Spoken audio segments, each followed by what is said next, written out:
Okay, Bismillahirrahmanirrahim. Assalamualaikum warahmatullahi taala wabarakatuh. InsyaAllah kita mulakan sesi pertemuan kita pada malam ini dengan Ummul Kitab Al-Fatihah.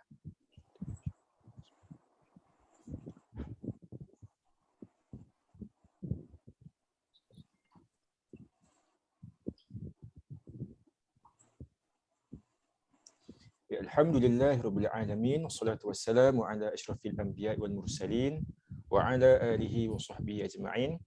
Terima kasih kepada rakan-rakan semua kerana pada malam ini dapat bersama-samalah untuk sesi improve membaca bagi edisi Januari 2022. Untuk makluman tuan-tuan dan puan, kita sebenarnya tertangguh ataupun kita terlepas satu sesi lah, iaitu pada Disember bulan lepas, memandangkan pada pada tarikh yang telah ditetapkan dan telah dirancang ada beberapa musibah berlaku, dan atas sebab itu kita boleh jadikan sesi pada malam ini sebagai pembuka bagi tahun 2022 lah, meskipun bulan yang pertama ni, bulan Januari ni hampir tamat dan kita akan masuk ke bulan yang seterusnya, tapi anggaplah ini merupakan sesi yang pertama bagi tahun ini dan membuka sebagai satu lembaran mukadimah kepada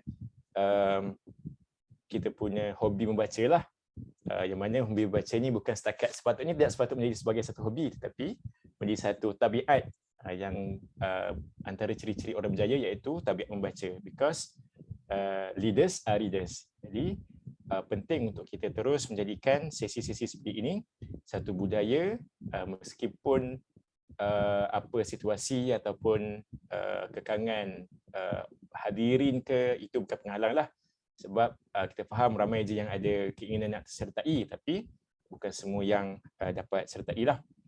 Okey, jadi untuk sesi kali ini, Januari 2022, insya-Allah kita ada tiga slot. Yang pertama, seperti biasa kita akan ada sesi perkongsian bahan bacaan, dan insya-Allah hari ini kita ada dua individu yang akan berkongsikan bahan bacaan mereka. Itu sesi yang pertama. Kemudian sesi yang kedua, kita akan pendengarkan pula beberapa refleksi perkongsian tentang bacaan bagi tahun lepas 2021. Maksudnya mungkin ada beberapa pengajaran, ada beberapa findings ataupun perkara menarik lah, bukannya tentang buku tetapi tentang tabiat membaca ataupun hobi membaca itu sendiri. Kemudian sesi yang ketiga, kita akan ada satu slot yang slot misteri lah, dan kita akan lihatlah di hujung nanti. Okay? Jadi insya-Allah hari ini kita ada untuk sesi yang pertama kita ada dua buah bahan bacaan yang akan dikongsikan. Yang pertama daripada saudari Syafiqah Atira, yang akan mengupas sedikit tentang buku yang beliau ingin kongsikan, iaitu bertajuk Born on a Blue Day. Okay, itu yang pertama. Yang kedua, oleh saudari Ashikin pula akan membincangkan ataupun akan berkongsi dengan kita tentang buku ataupun bahan bacaan yang bertajuk Pendidikan di Malaysia, Sejarah, Sistem dan Falsafah. Baik, tanpa melengahkan masa lagi, insya-Allah selaku host saya ingin persilakan saudari Syafiqah untuk memulakan perkongsian beliau. Dipersilakan. Okey, terima kasih kepada Syauqi kerana mempersilakan semacam serius pula kan. Padahal nak share santai je. So maaf sahabat tak ada slide ke apa. Buku ni pun sebenarnya baru habis baca petang tadi sebenarnya. Baru beli 2 minggu lepas. Sebab apa tulis ni? Sebab apa tulis nama dalam slot tu dengan harapan supaya adalah buku yang akan habis dibaca juga. Okay, tapi sebenarnya pernah dengar pasal dia ni. Okey, sebab apa di kisah dia macam ni lah, sebab 2 3 minggu lepas macam ada jalan-jalan dekat Popular kan, tiba-tiba rasa macam ada impas buying untuk membeli. So belilah buku ni sebab dia murah je, RM19.9 kan satu. Lepas tu teringat yang ada momen-momen yang masa saya umur 13 ke 14, ada tengok satu dokumentari ni dekat National Geographic. So basically dokumentari tu dia describe pasal genius. So dokumentari ni dia ada 3 series lah, tentang teori bagaimana orang genius boleh dilahirkan, terbentuk macam mana. So macam orang genius ni basically dalam teori yang National Geographic tu, dia cakap yang ada 3 jenis. Satu born genius. Born genius maknanya dia tu memang lahir-lahir memang umur setahun tu dah boleh main piano dengan sangat prodiginya, boleh hafal Mozart, Schubert dalam masa umur 3 tahun tu dah boleh hafal semua komposer punya tu. Dia macam memang gifted. Yang second punya teori pasal orang-orang genius ni, prodigy ni, ialah orang-orang yang practice made to be genius. Maknanya macam kan ada setengah-setengah macam setengah-setengah culture macam Chinese ke, macam Japanese ke, dia macam ada culture yang macam yang guna teknik sempowa ke, yang guna kumon tu kan, yang macam dia latih anak-anak dia tu untuk dia latih hari-hari sampailah anak dia tu boleh master certain skills. So itu born to be made to be genius. Ada juga kat Rusia kalau ada macam tokoh-tokoh catur ke apa kan, so dia akan paksa anak dia berlatih daripada kecil untuk jadi master catur pada satu masa nantilah. So yang ketiga, accidental genius. So accidental genius ni ialah orang-orang yang di mana dia tak masa kecil ataupun dia mengalami kecacatan otak yang menyebabkan dia tiba-tiba discover yang dia ada ability untuk buat something yang sangat hebat. Okay, contohnya ada satu kisah ni yang dia ni orang biasa, dia sangat problematik. Dia ni macam kaki minum, kaki pukul, macam pusher dadah tu apa semua kan. So dia pergi dekat pub satu malam ni. Tiba-tiba ada orang pukul dia daripada belakang kepala dengan kayu baseball ke apa, tak ingat. So macam tiba-tiba dia koma dan dia bangun balik, dia discover yang dia ada ability untuk buat complex math calculation yang sampai orang level PhD pun tak boleh buat. Dia discover dia boleh buat. Macam ada orang dia macam accident, koma, lepas tu dia bangun-bangun, dia discover yang tiba-tiba dia boleh bercakap bahasa lain. Ada orang yang masa kecil dia kena sawan, lepas tu tiba-tiba dia discover yang dia ada ability untuk melukis tanpa pernah pergi ke tempat tu. So macam ada 3 jenis genius kan. So lepas tu berbalik pada cerita yang saya pergi dekat Popular tu, terjumpa buku ni. So Born a Blue Day ni ialah sebuah biografi pasal seorang lelaki ni, nama dia Daniel Tammet. Ada gambar dia tu. So Daniel Tammet ni masa dia tulis buku ni dia umur 28 tahun. So basically buku ni kan tadi kan ada 3 jenis genius kan.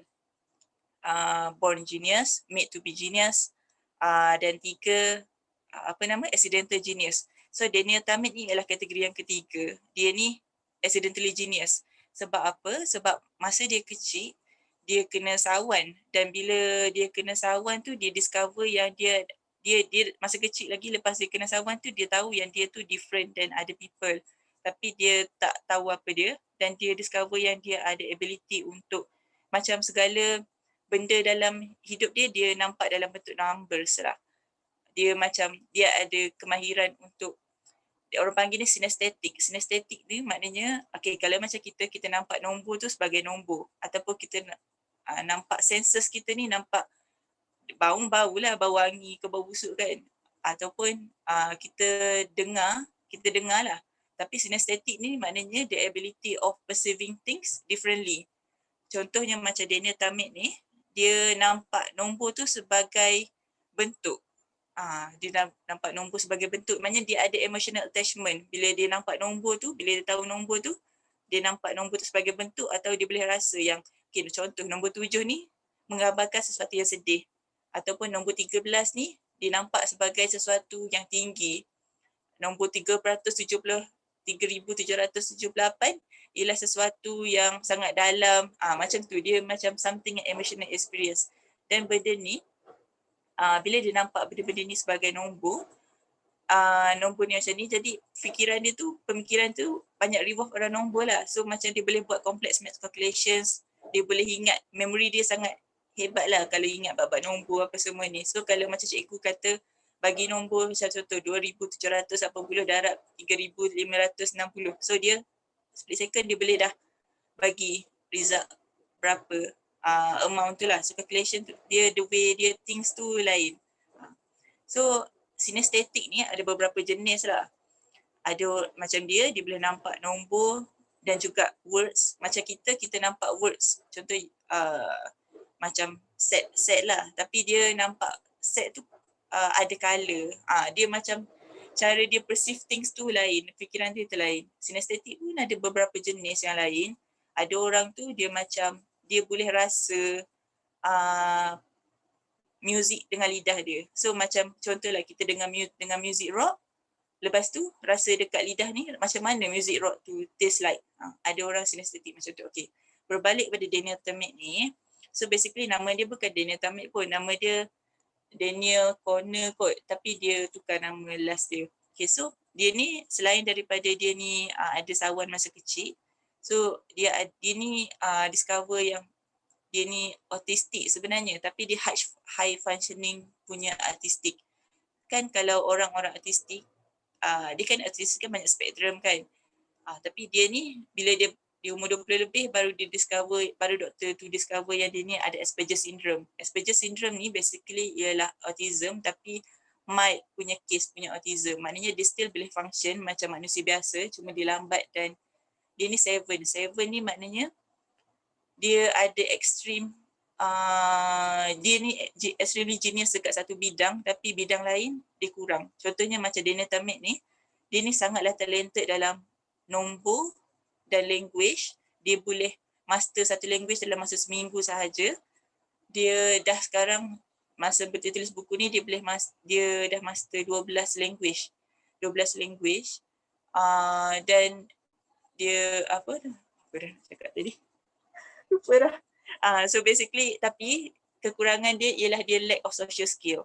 Jadi buku ni cerita pengalaman-pengalaman dia masa kecil lah. Maknanya macam mana dia dari masa kecil, dia discover dia ada ability tu, macam mana parents dia punya penerimaan, macam mana dia dengan keluarga dia, macam mana kawan-kawan dia, sebab orang-orang yang macam ni, they think different kan. So macam they are being treated differently lah than others. Jadi masa dia kecil-kecil, masa dia masuk sekolah ke apa semua, jadi dia selalu termenung, dia selalu macam hidup dalam dunia dia sendiri. Dia suka nombor kan, so dia selalu kira dalam kepala dia saja. Dan kalau dia pergi sekolah pun dia tak suka bersosial dengan orang. Dia suka duduk dekat satu tempat, duduk kat pokok, lepas tu dia duduk kira-kira rumput ke, kira-kira tu dia buat complex calculation dalam kepala dia saja. Sampai satu tahap yang kawan dia semua, kawan-kawan sekolah dia tak nak kawan dengan dia lah. Dan dia rasa sangat lonely sebab kawan-kawan dia, sebab dia ni macam hidup dalam dunia sendiri kan, tak ada orang faham dia. Dan dia pun dia tak ada social skills tu. Dia ni dia masa dia kecil-kecil, dia tak pandai bercakap dengan orang, dia tak pandai bergaul dengan orang lah. So basically kawan-kawan dia anggap dia sebagai pelik dan dia sampai kena create one imaginary friend untuk cope with that life lah. So dia, sebab tu kalau orang-orang yang ada kelebihan macam ni, sebab they think differently kan, so they prone to have mental disorder lah, macam depression ke apa ke, sebab they think differently kan, orang sekeliling tak faham dia, sebab sebenarnya dia gifted in a way. So macam Daniel Tammet ni, dia ada tunjuk lah dalam buku ni cara dia berfikir. So macam tadi saya cakap tadi kan, nombor 1 dia tengok lain, nombor lain. Contoh ni nombor 37. So ni nombor 37 dengan nombor 89. That is how he see numbers lah in his mind. Lepas tu dia pun cara dia berfikir pun dalam pattern. So macam ni lah cara pattern dia, suka prime numbers. Tak faham sangat sebab lupa dah macam mana matematik suat kan. Tapi menariklah buku ni, cara penceritaan dia semua, cara dia cerita pasal loneliness yang dia alami masa kecil. Tapi kagumnya Daniel Tammet ni, dia ni kan masa kecil dia mengalami keadaan yang macam tu. Tapi dia macam dia sangat gifted dalam numericals dan sangat socially awkward, tapi as time goes by dia learn to accept yang dia belajarlah untuk socially adaptable dengan orang lain lah.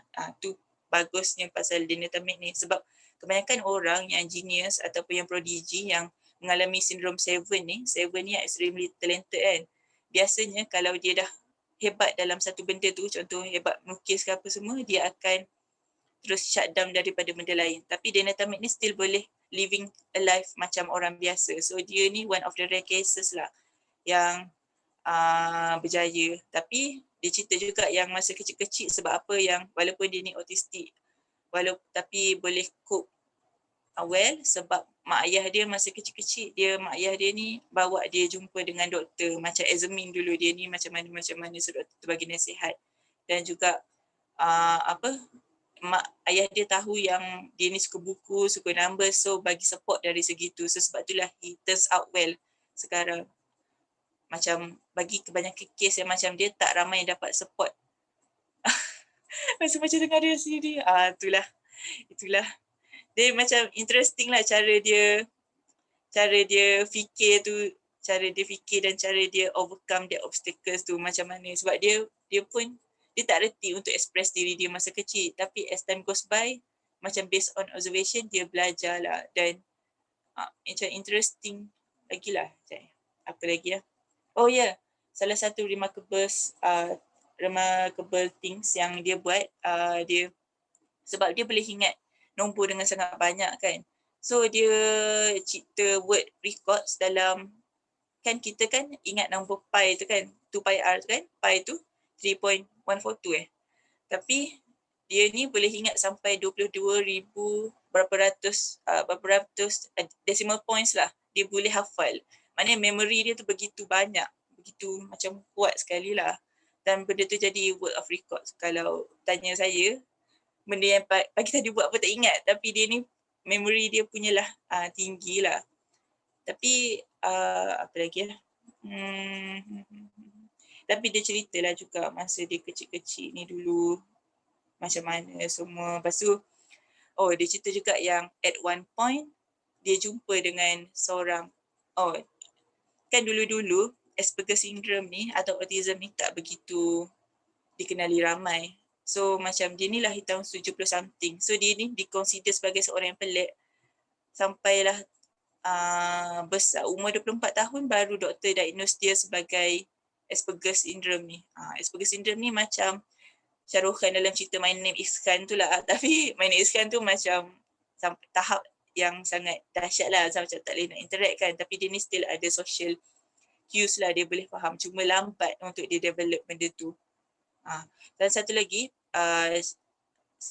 Daniel Tammet ni, dia cerita jugalah masa kecil-kecil dia struggle lah. Salah satu ciri orang autism atau yang ada Asperger syndrome ni, bila mana dia ada kesusahan untuk buat rutin contoh macam dia tak boleh dengar noise, dia tak boleh dengar bunyi bingit. Contoh kalau dia gosok gigi kan, so dia susah untuk gosok gigi masa kecil sebab dia rasa macam benda tu macam friction kan, so dia macam bunyi tu bising sangat, bingit sangat. So dia tak boleh sebab gosok gigi pun jadi benda yang struggle lah untuk dia. Sampai dia besar baru dia boleh buat benda tu secara rutin. Ataupun shift. Dia kalau shift, benda tu akan ambil masa sampai 2 jam sebab dia tak boleh dengar bunyi shift tu. Dia rasa macam kalau shift tu, dia rasa macam bunyi macam sakitkan telinga dia lah. Dia tak boleh dengar bunyi bingit lah. Itu salah satu sindrom autism atau Asperger ni lah. Okey lah. Kejap dan dia salah satu dia kena buat benda tu secara rutin. Maknanya contohlah hari ni pukul 10 pagi dia kena makan cereal tu tepat 245 gram. Kalau lebih atau kurang, benda tu akan kacau hidup dia. Dia akan jadi anxious. Salah satu benda bagi Daniel ni, dia dulu-dulu dia tak boleh pun. Dia kalau bercakap dengan orang, dia tak boleh pun tengok mata orang tu. Dia memang agak socially awkward lah. Jadi dan dia sangat dia melakukan benda dengan rutin. So kalau macam contoh, dia kalau ada benda tiba-tiba, contohlah kalau dia duduk rumah, tiba-tiba kawan dia cakap, nak datang rumah ni nanti cepat-cepat prepare barang. Dia tak boleh. Dia akan jadi sangat-sangat anxious sebab benda tu dah kacau rutin dia. Dia dah plan out dah apa yang dia nak buat hari ni apa semua. Jadi kalau macam, sebab dia fikir dalam pattern kan. So kalau macam benda tu ada thoughts lain, dia terus jadi distracted, dia terus jadi anxious lah, dia tak boleh fokus. Tapi as time goes by, sama juga yang dia belajar dia belajar untuk adapt lah dengan benda tu. Dia belajar untuk socialize dengan orang semua. So dia boleh overcome benda tu. Benda tu maknanya boleh overcome tapi dengan praktis. Macam untuk socialize, untuk kita bercakap depan orang ni, dia boleh buat tapi sekarang hanya selepas dia praktis lama-lama lah. Kalau dulu dia memang tak boleh, dia memang anxious, dia memang tak boleh. Dia memang hidup dalam dunia sendiri je lah. So macam menarik lah, macam dia ada kelebihan dari segi tu, tapi kekurangan dia dari segi lain, tapi dia overcome. Macam dia struggle untuk hidup macam orang biasa. Macam menarik. Apa lagi ya? Lepas tu. Yes. Dan dia pun pernah jadi, ada dokumentari pasal dia, macam mana orang sebab dia macam offer diri dia lah untuk, sebab kes ini macam one of a kind lah. Memang jarang sangat orang jumpa kes yang macam dia ni yang yang boleh function macam manusia biasa. Dia boleh belajar sampai high school, dia masuk universiti, dia ambil arts, tapi dia tak ambil matematik sebab dia boleh ingat numbers, dia boleh ingat numbers dalam pattern apa semua. Tapi bila comes to algebra atau arithmetic, macam yang kan kita kan belajar macam ODE ke vektor semua sampai ada nombor yang simbol-simbol lah semua kan. So dia tak boleh. Dia ingat nombor je, memang nombor je. Kalau dalam bentuk arithmetic ke sequence dia tak boleh. So dia ambil, instead of dia ambil mathematics, dia ambil degree in geography kot ke arts history. Tapi dia ni good in words and numbers lah. Ada satu dokumentari tu buat beberapa tahun lepas lah. Bila untuk uji kemampuan dia, bukan untuk uji lah, macam untuk test dia punya ability untuk saintis buat research kan. So dia ni diletakkan dekat Scotland selama seminggu. Dan amazingly, lepas minggu tu, dia boleh pick up Scottish words dan dia boleh converse dengan native macam biasa. So, dia ni sangatlah talented dalam pick up words. Macam menarik lah cara minda dia fikir tak sama dengan orang. Macam dia tak perlu struggle untuk pergi kelas hari-hari ataupun pergi tuition atau buat latihan banyak-banyak semua. Dia macam dia boleh pick up words sebab bagi dia macam setiap language tu ialah connected dengan other language. Macam dia ada ability untuk connect words tu dengan words sebab dia boleh nampak words tu dalam bentuk yang kita tidak faham, tapi basically sangat cepatlah dia boleh pick up words. So, jadi sekarang si Daniel Tammet ni dia jadi tutor rasanya, dia buat website dia sendiri apa semualah. So macam menariklah cara pemikiran dia tu lain daripada kita. Dia pun sebabkan dia kan masa kecil dia macam loner sikit kan. So dia masa kecil dia macam loner. So dia ada buat bahasa dia sendiri jugalah. Bahasa dia sendiri nama Manti. So bahasa tu dia gunakan untuk bercakap dengan diri dia sendiri. Bila dia pun pernah ada TED Talk, dia buat TED Talk beberapa kali lah, nanti saya share, dan dokumentari Rain Man. Dia buat TED Talk tu macam untuk bagi exposure dekat orang lain sebab kita ni, masyarakat kita ni kan ada, kita ingat semua orang macam kita, sedangkan ada orang thinks differently lah macam this case. So macam, tapi sayanglah bila orang yang gifted macam ni, dia thinks differently tapi sebenarnya dia gifted in that area yang orang lain tak faham. So dia bagi TED Talk untuk bagi exposure yang sebenarnya there are too many different ways of learning, dan walaupun orang tu learn differently than us, macam janganlah terus hukum dia ataupun buat dia estranged sebab benda-benda macam tu yang menyebabkan kadang-kadang ada prodigy ke yang talent. Macam apa yang pepatah tu kata, do not judge a fish by climbing the trees. Macam tu lah, dan benda-benda macam tu lah yang membuatkan prodigy macam ni macam lose hope dengan life lah. Macam tu yang menyebabkan macam mental health dia orang macam deteriorating. So macam bila baca buku ni macam baguslah, dia macam dia bagi exposure dekat orang. Lepas tu dia macam bagi kita lessons lah. Macam dia untung sebab dia dapat parents ataupun, dan dia pun masa besar-besar dia discover yang dia ni minat lelaki. So dia cerita jugalah yang partner dia supportive apa semua. Put that aside, maknanya dia penting lah untuk ada supportive circle. Macam dia discover dia punya talent sebab ada support orang lain, tapi tak semua orang ada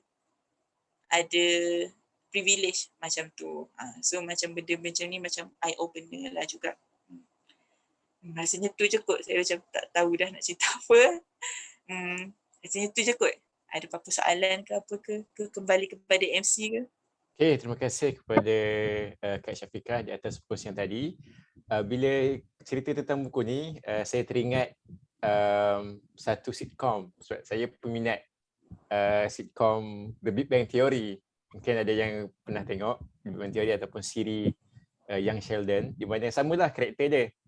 Dia ni sangat genius, born to be genius, bukan accident, dia born to be genius. Dan dia socially awkward. So growing up, kita boleh tengoklah watak utama yang saya nak kongsikan ni. Dia samalah, dia very talented, very highly high achiever dalam akademik. Tapi dia tak boleh nak bergaul dengan orang ramai. Cuma beza dia dengan apa yang Kak Syafiqah mention tadi, dari segi watak ni, dia tak cuba pun untuk improve diri dia lah. Cuma orang sekeliling yang perlahan untuk menerima dia. So itu antara angle yang saya cuba nak bawakan lah. Dia boleh jadi sama ada individu itu sendiri yang ada sindrom tadi itu, dia cuba untuk keluar daripada zon, dia cuba untuk masuk ke zon yang dia tak selesa, ataupun orang sekeliling dia yang kena adapt dengan cara dia. So menariklah bila ada satu real life example macam tadi itu kan, sangat menarik. So kita buka kepada yang lain-lain sekiranya ada soalan nak tanyakan.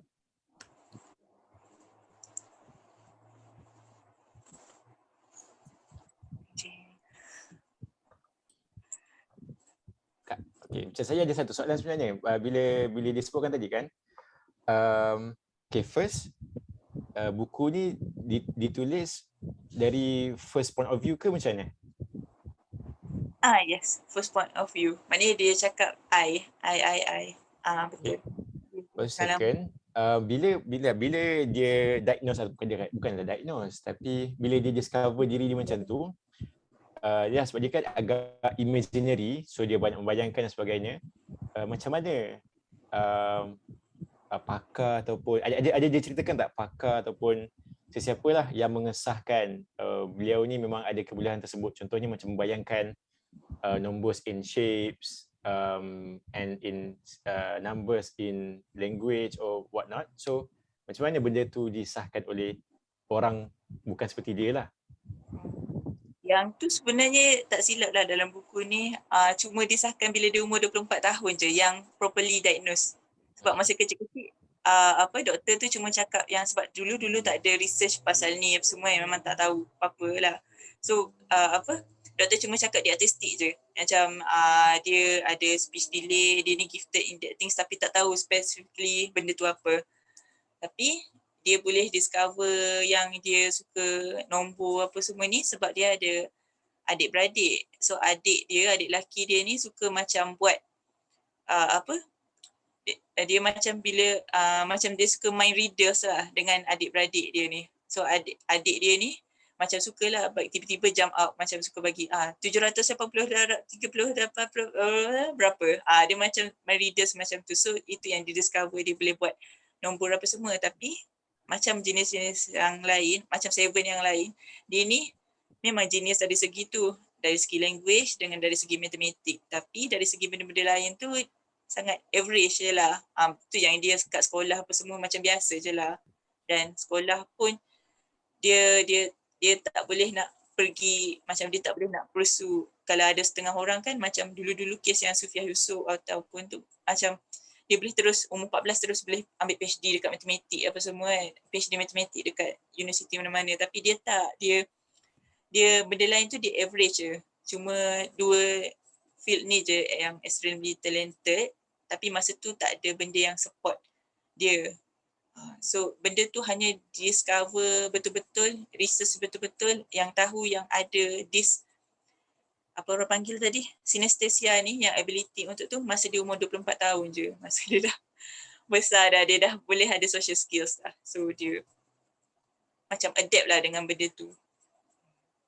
Okay, menarik sebenarnya bila individu-individu macam ni diarus perdanakan lah, bukan setakat dari sudut penulisan, tapi juga macam tadi kan sebut ada TED Talk, ada dokumentari. So individu ini seperti ini pentinglah untuk diarus perdanakan, sebab kalau kita tengok balik masa during the previous centuries, orang-orang yang ada seni macam ni dianggap macam dirasuk oleh syaitan. Biasa lagi kat bahagian barat lah, mereka ni sering dianggap bila anak-anak ni ada sindrom tak boleh membaca ke, ataupun ada speech delay ke, ataupun yelah dia lain daripada orang lain. So okay, ni dirasuk dia syaitan. So since we are progressing with the development of the knowledge, so kita tahu dan kita pun culturally menerima orang macam ni sebab mudah je kita nak cari individu-individu istimewa macam ni kan dekat sekeliling kita. Kadang-kadang orang yang rapat dengan kita pun ada anak macam ni. So it's a good thing that bila individu seperti ini macam disebutkan tadi, istimewa dia sangat hebat dalam satu sudut, jadi kita boleh perkembangkan di sudut macam itulah. Ada lagi apa-apa nak tambah ke daripada penonton atau nak tanya? Tapi Kak, Daniel ni sekarang dah umur berapa? Dia lahir tahun 79. So sekarang 43. 40. dia 43. Dia dah lagi. 43 40 lah 40. Yes. 43 betul. He's 40. So kira macam muda lagi dah sebenarnya dia. Macam ni macam banyak lagi dia. Kalau orang macam ni potential dia macam banyak lagi boleh discover kan. Kita baru jumpa dia punya ability masa dia umur 20. Jadi 20 tahun yang lepas kan. So, probably banyak lagi yang study of the mind kan sekarang macam even though macam banyak lagi yang belum discover tapi it's progressing. There's a lot of things yang macam kita belum tahu lagi. The capacity of the mind. Apa lagi yang dia ni boleh buat. Especially orang-orang special macam ni. Tak pasti pula sebab tak research pula pasal dia sekarang. Yang tahu dia cuma tulis dalam 11 buku dah kot sekarang tapi tak research particularly into that sebab pun baru habis baca buku ni pagi petang tadi kan. Dan juga tapi dia tak silap sekarang dia jadi macam researcher lah juga. So macam dia researcher dan dia di research. Lepas tu ada orang tanya juga dalam buku ni lah macam kan saintis kan dia jadi macam some sort of macam guinea pig. Dia jadi macam some sort of bahan uji kaji sebab dia kan jarang kita boleh jumpa orang-orang macam ni kan. Biasa orang-orang macam ni macam tak, dia macam cakap tadi lah macam dia sangat-sangat macam ada anak-anak autism yang sangat-sangat extremely talented susun barang ke ataupun lukis dengan sangat hebat tapi dia tak boleh bercakap, dia tak boleh nak express the emotions. So macam Daniel Tamit ni salah satu yang lelaki. So macam dia jadi bahan research lah orang untuk untuk saintis untuk discover samalah macam cakap tadi macam berapa banyak lagi benda yang human minds can reach. Macam menarik lah. Satu lagi lupa nak cerita tadi yang sinestetik ni ialah condition di mana kalau kita, otak kita ni kan kita ada different parts of brains kan. So ada parts yang yang recognize shape sahaja, ada part yang recognize colour sahaja, ada part yang ada ability untuk bercakap sahaja. So macam different parts yang control that kind of things kan. Tapi orang-orang sinestetics ni yang ada biasanya brain injury, so that parts tu dia overlap. Benda tu overlap. Benda tu bertindih. So sebab itulah dia orang ada this kind of ability lah sebenarnya. So sebab itulah kan dulu-dulu kan cakap Malaysia sendiri pun macam yang kita dengar macam orang accident tiba-tiba bangun-bangun, dia ni orang Kelantan tiba-tiba cakap bahasa Mandarin. Macam orang ni accident tiba-tiba boleh bercakap bahasa Portugis contohnya padahal dia tak pernah ada proper knowledge atau proper exposure pasal benda bahasa-bahasa tu. Sebab benda-benda macam ni lah sebenarnya. Dulu orang cakap macam kena rasuk jin ke apa semua tapi sebenarnya scientifically sebab this kind of things lah, brain damage ataupun dia memang ada is wired differently lah. Macam tu. Itulah. Nice, thank you Kak. Okay. Kak Inan tadi ada nak tanya ke? Unmute tadi. Kan nak tanya lah. Share sikit je lah sebab pernah baca status 2 orang kawan yang kat Facebook bercerita bila dah dewasa baru discover, even dah grad pun discover dia orang ada yang satu yang Asperger syndrome, satu yang autism lah. Kan kita kalau sekolah dulu kita pernah jumpa kawan-kawan yang pelik-pelik kan. So dia orang alami benda macam tu. Even saya kawan yang tu even pernah kerja dalam event lah dengan dia. Kita pun ada rasa dia pelik lah. Tapi rupa-rupanya dia struggle to fit in lah dalam our world yang kita tak faham dia punya world ni. Jadi saya rasa buku yang Syafiqah bawa ni macam sangat bagus lah sebab pada keadaan kita kecil pun kita tak terdedah pada apa sindrom ni ke apa kan. Dan highly functional ni bukan semua kan. Ada yang autism yang ada masalah nak macam-macam lagi lah. Memang perlukan panduan sepenuhnya kan. Ada yang memang macam tak boleh nak fokus langsung apa semua kan. So I think this book macam sangat bagus lah. Dan bagus lah penulis ni sebenarnya macam boleh berdamai lah dengan situasi dia yang masa kecil dia tak boleh fit in. Some people dia trauma kan. Sebab saya tengok kemungkinannya tak pasti sama ada penulis boleh survive kalau dia masuk sekolah di Malaysia. Depend on sekolah mana dia masuk lah kan. So itu je lah nak share sikit lah. Terima kasih Fika sebab share buku ni. Nanti saya share TikTok dia. Okay, drop the link. Okay, rasanya tu sahaja daripada Kak Syafiqah. Terima kasih sangat-sangat. Kongsian sangat menarik. Bukan sekadar kongsikan buku tetapi satu topik yang menarik lah, dan saban masa isu-isu seperti ini memang semakin mendapat tempat dalam kalangan masyarakat dan menarik untuk kita kongsikan. Baik, terima kasih. Seterusnya, kita akan pergi kepada perkongsian yang kedua daripada saudari Ashikin yang bertajuk Pendidikan di Malaysia, Sejarah, Sistem dan Falsafah. Bunyi macam berat. Dan mungkin berat lah kot. Harap dapat diringankan lah untuk kita punya tatapan pada malam ni. Persilakan Ashikin. Okay, bismillah. Tajuk dia macam berat kan. Pendidikan di Malaysia, ada sejarah, sistem, falsafah. Padahal macam Ana baru baca je buku ni. Dan Ana baca ni, Ana tak ada fizikal buku tau. Buku ni Ana dapat PDF daripada lecturer Ana. Lecturer dia mengajar tajuk Educational Philosophy. So dia sarankan lah baca buku ni untuk those in the education field, untuk walaupun dia buku lama, buku ni ditulis 1992, 1993, but it's good untuk kita tahu juga apa yang jadi dalam timeline pendidikan ni. Kita kena tahu juga yang before, and then dekat dari situ kita boleh progress lah forward. So Ana baru baca bab 1 sebenarnya, and sharing untuk bab 1 ni it's basically sejarah lah, under tajuk sejarah actually. So this book is written by Sufyan Hussein, and dalam buku ni ada 14 bab. Dia pecahkan, ada 3 sub, macam tema utama lah. Dalam 14 bab ni dia pecahkan bab perbincangan utama ialah perkembangan dasar and falsafah pendidikan. And then the second discussion is about system, organisation, and also peringkat pendidikan formal.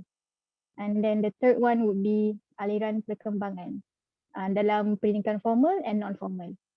So dan untuk bab pertama ni dia cerita sikit, kita akan baca sejarah lah. So nak share sikit lah, mungkin maybe refresh. Kita belajar ni dalam sejarah sebenarnya dekat sekolah, but then maybe a bit of refresh.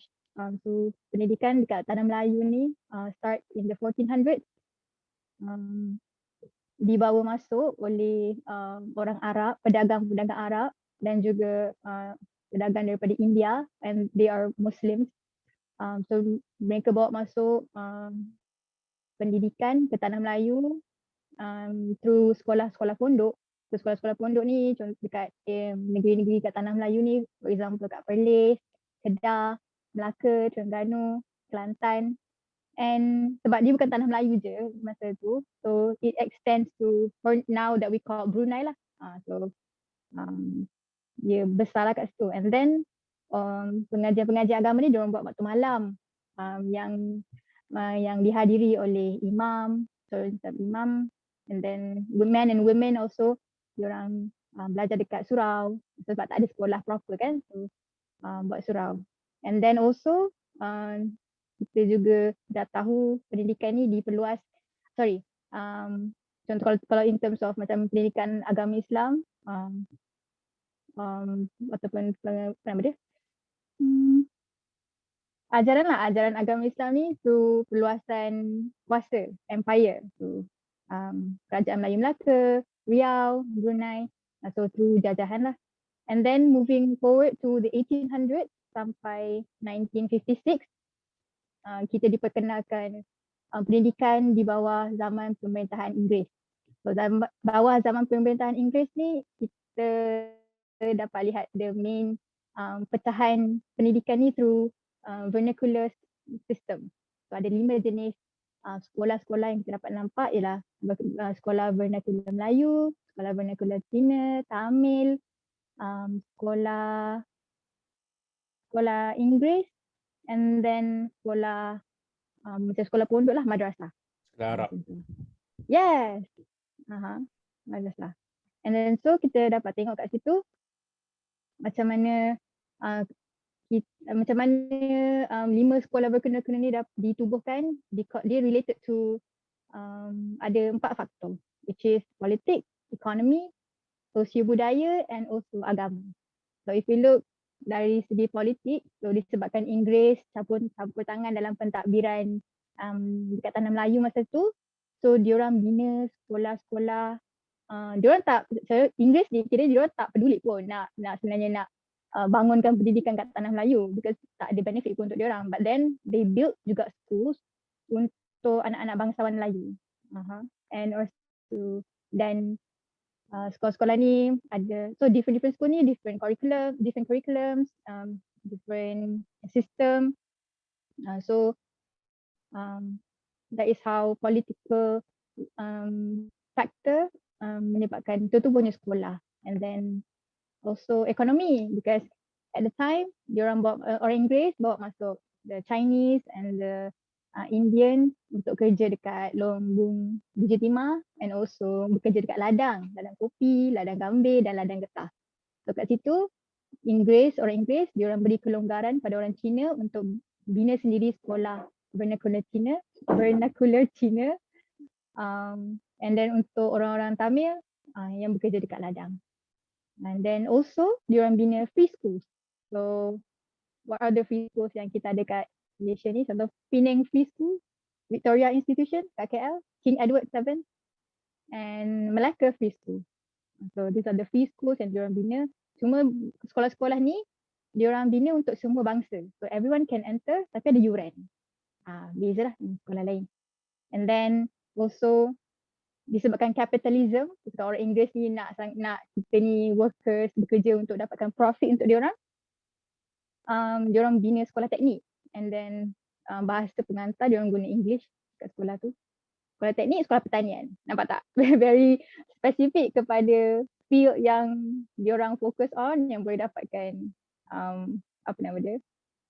untung lah kat situ, diorang punya keuntungan mereka. And then next kita tengok sosio budaya. So contoh kenapa sekolah vernacular Melayu ni untuk orang Melayu yang diorang nak orang Melayu ni kekal dekat kampung-kampung, jadi nelayan, jadi petani. So diorang macam okey lah bina sekolah Melayu dekat area kawasan kat mana orang Melayu stay. So diorang nak orang Melayu stay there and tak pergi hijrah. So macam orang Cina, so diorang kan banyak dekat area bandar. And so bina sekolah kat situ. So they stay there. And as well as for Indian people at the time. Kalau kita tengok dari segi faktor yang keempat, faktor budaya is sebab masa tu disebabkan orang-orang Inggeris ni masuk, of course ada orang akan bawa masuk sekali diorang punya agama sekali, budaya agama, so Kristian daripada orang Inggeris ni. So diorang nak cegah ajaran daripada pendakwah Kristian, so diorang bina sekolah agama, madrasah untuk sekat lah. So these are conservative yang cuba untuk make sure that ajaran-ajaran Kristian ni tak tersebar dekat dalam masyarakat.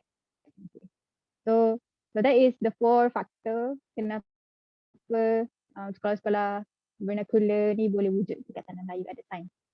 Okay, so Ana stop dekat situ because later dia akan jadi macam kelas sejarah. But anyway, buku ni Ana the first read for the year actually, so Ana tak banyak baca sangat. So buku ni first yang baca. So I macam interested nak habiskan lah sebab it's actually menarik. And it's good for me to know as well. As someone dekat dalam learning in the education field.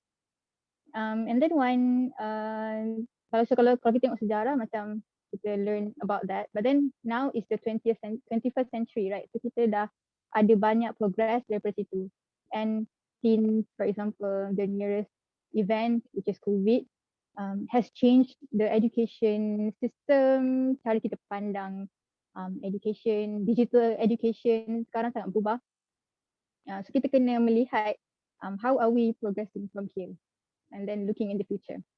And so lecturer Ana, Dr. Doria, dia sebutlah pasal another book yang dia tertarik untuk dibaca nowadays is a book called Pentafsiran Baharu Falsafah Pendidikan Kebangsaan dan Pelaksanaannya Pasca 2020. So this book is written by Tan Sri Datuk Zulkifli Abdul Razak. So Tan Sri Zulkifli ni now is the rector of IIUM since 2018. So this person is a very well-known person in the education field. And apa nama dia? Dia ada buat satu dialog, boleh tengok kat YouTube, dialog sejahtera, falsafah pendidikan kebangsaan, kerangka yang terabai. So why do we say kerangka yang terabai? Because falsafah pendidikan kebangsaan ni dia apa nama dia? So it starts from falsafah pendidikan negara written in 1988. And then dia change to falsafah pendidikan kebangsaan in 1996, my born year. And so dia tak banyak berubah pun sebenarnya daripada FPK ke FPN ke FPK. So dalam falsafah pendidikan kebangsaan dia ada, I would say, Dr. Tan Sri Zulkifli dia pecahkan kepada 5 poin. So pendidikan di Malaysia ni ialah usaha berterusan, menyeluruh dan bersepadu. It's supposed to be it's supposed to encompass lifelong learning. It should be holistic and integrated. And also pendidikan kat Malaysia ni sepatutnya produce insan yang seimbang dan harmonis based on Jerry. So Jerry is jasmani, emosi, R is rohani, and I is intellect. So ni macam 4 kita panggil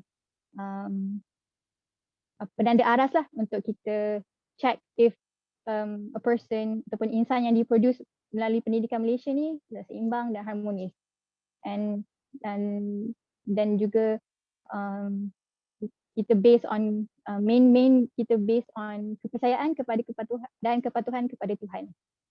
So that kita boleh ada produce rakyat Malaysia yang sejahtera dirinya dan boleh memberi sumbangan kepada negara. So that is falsafah pendidikan kebangsaan. Until now kita guna the same one. Kita tak ubah lah sekarang.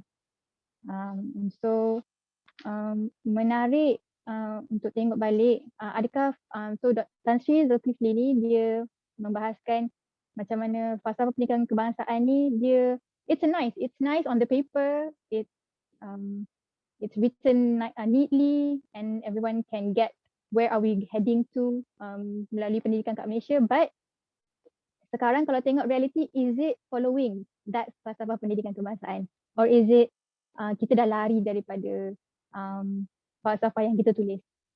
So you can now sekarang anda tengah watching, dia ada a few series, mana still watching the first series, and I think it's interesting untuk follow up lah dengan buku dia yang terbaru. Series apa Sorry? Series apa tu? Dialog Sejahtera by Okay. Dialektika TV. Dia under UIAM. So I think that's all from me. Thank you. Okey, terima kasih Ashikin. Perkongsian daripada berkisahkan tentang pendidikan di Malaysia, sejarah, sistem dan falsafah. Ashikin tadi dia dah bawa kita imbas semula lah sedikit macam mana menerusi peredaran zaman, maka bentuk acuan falsafah dan juga kaedah penyampaian pendidikan tu beransur-ansur berubahlah mengikut keadaan. Dan kalau kita nak sembang khusus berkenaan tajuk ni, dia boleh jadi satu webinar seminggu sebenarnya. Dia agak luas dan agak kritikal untuk diulas lah. Cuma ni kalau saya boleh buka dulu kepada rakan-rakan, kalau sekiranya ada soalan ataupun ada pendapat yang ingin diberikan, dipersila.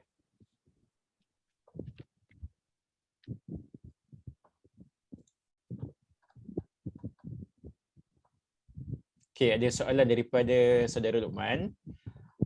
Buku pendidikan di Malaysia cover tak pasal pendidikan zaman kegemilangan Melaka, Raja Melayu ataupun masa kita dijajah dululah? Kalau ada, zaman tu ada ke higher learning institution dekat Tanah Melayu? Dapat tak sikit? Okay, I get it. Maksudnya ada tak macam further details pasal pendidikan masa zaman at the time Sultanah Melayu Melaka ke, at the time Kerajaan Melayu Melaka. So, dalam buku ni dia tak cerita sangat dalam further detail about that. Dia just a brief history je lah. I think dia lebih kepada tajuk-tajuk seterusnya, yang bab-bab seterusnya yang macam agak panjang sikit. About sistem dengan falsafah. Sejarah tu dia just mention sikit je dalam buku ni lah. But I believe mungkin dalam buku-buku lain ada. And it's a very interesting topic juga. Kita nak tahu juga sebab dia kegemilangan Melayu Melaka kan. So we want to see the education pada zaman tu, how betapa luasnya dia cover. And then macam mana orang-orang kat sana pada zaman tu acquire knowledge. Probably knowledge yang kita sekarang tak tahulah apa yang diorang dapat kecapi pada zaman tu. Betul. Interesting. So soalan saudara Luqman ni sebenarnya menarik sebenarnya kalau dapat satu sandaran yang kita boleh rujuk, sebab bila kita fikir balik, kita sering, saya nak cakap, kita sering didoktrin, oh dulu kita masa zaman Melayu Melaka ni agak hebat, dan antara penanda aras terpenting nak menunjukkan betapa hebatnya tamadun dahulu ialah bahasa Melayu ni jadikan lingua franca. Tapi dia terhenti setakat tu. Sekiranya ada pun penjelasan berkenaan tentang tu, dia tak begitu diketahui oleh orang awam lah. Jadi makna di sebalik bahasa Melayu ialah lingua franca, kita menjadi pusat perdagangan antarabangsa, itu kurang difahami oleh orang ramai lah. Jadi dan paling utamanya, semestinya tamadun yang sebegitu hebat mesti ada sistem pendidikan yang begitu hebat. Tapi kita tak tahu. Yang kita tahu, yang kita paling terperinci pun masa zaman penjajahan British lah. Bila sudah kita dah selain daripada British menjajah, kita pun sebelum dari itu kita dah menerima kemasukan pendakwah daripada India, pendakwah daripada tanah Arab, mula masuk dan juga membina sekolah-sekolah juga madrasah di tanah Melayu. Tapi semasa zaman pra-Portugis punya occupation tu, kita tak ada maklumat yang bagus. Jadi we are wondering, adakah waktu itu bagaimana corak pendidikannya? Adakah dari segi anak-anaknya sudah didedahkan dengan ilmu-ilmu ilmu-ilmu lautan, sebab ialah Melaka ni kan negeri maritim, ataupun dari segi geografinya macam mana, sebab kita ni menjelajah ke tempat-tempat lain, tak cukup di darat, kita juga menjelajah di lautan. So macam tu agak menarik lah untuk dikupaskan kalau kita ada maklumat. Terima kasih. Saudara Datuk Salatin, ini satu karya agung lah kalau kita dapat kupas. Memang bahasa pun sangatlah begitu tinggi. Okay, Kak Kukin? Saya nak tambah sikit untuk soalan Abang Luqman tu. Dalam buku Idea-Idea Melayu tentang Pembangunan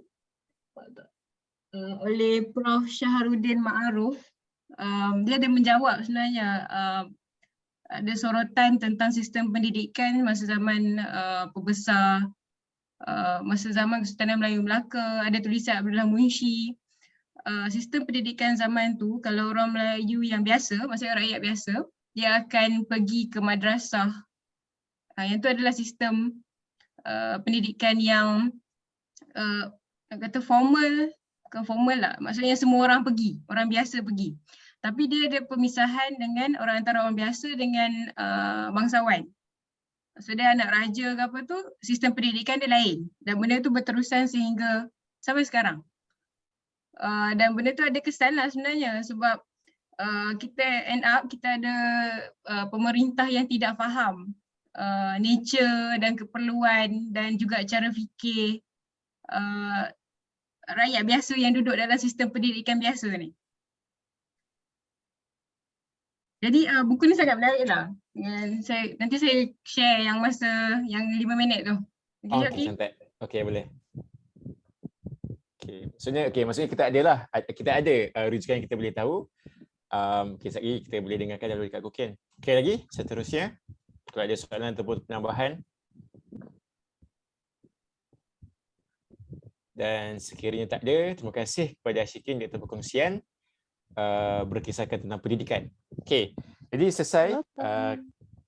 Selesai kita punya slot yang pertama untuk berkaitan tentang perkongsian bahan bacaan. Maka kita beralih pula ke sesi yang kedua lah untuk kita perdengarkan ataupun kita dapatkan perkongsian tentang refleksi bacaan daripada dua orang, iaitu saudari Nur Ashikin dan juga saudari Nur Aina Akmal lah. Siapa yang mula dulu? Kak Kokin ke Kak Ina? Ina nombor 1. Okey, silakan Kak Kokin. Sambung sikit dari tadi. Baik. Sekejap nak share. Okay.